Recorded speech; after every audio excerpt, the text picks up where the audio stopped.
My name is Ross van Coller. I'm an analyst on consumer staples and on local and offshore healthcare, and I'll be taking you through this report of Aspen.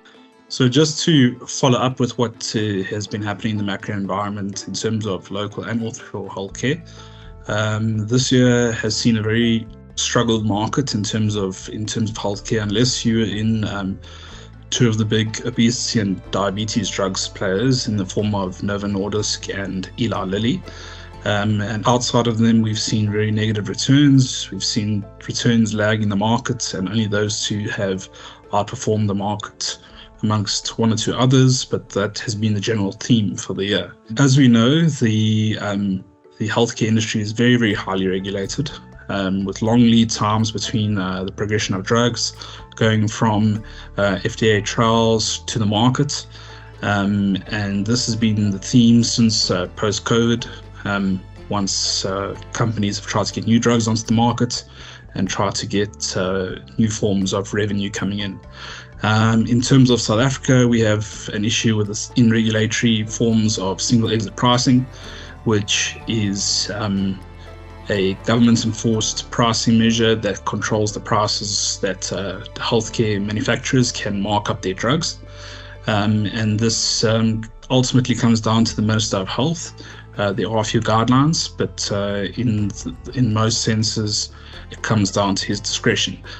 From a valuation point of view, with regards to Aspen, we have a limited upside of about 5.1%. They're trading more or less within line of their 5-year average PE multiples.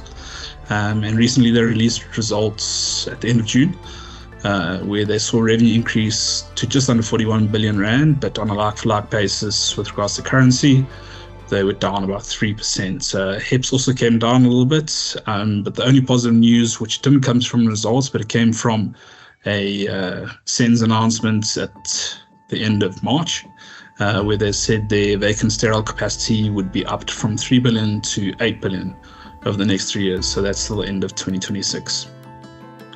We have a whole recommendation on it, and we might change our mind based on the fulfillment of that sterile capacity, provided that management meets its guidance and its expectations, which it still needs to be seen, because there are some optimistic forecasts on that, and historically management has not fulfilled their guidance to the whole, so we do need to reserve our judgment.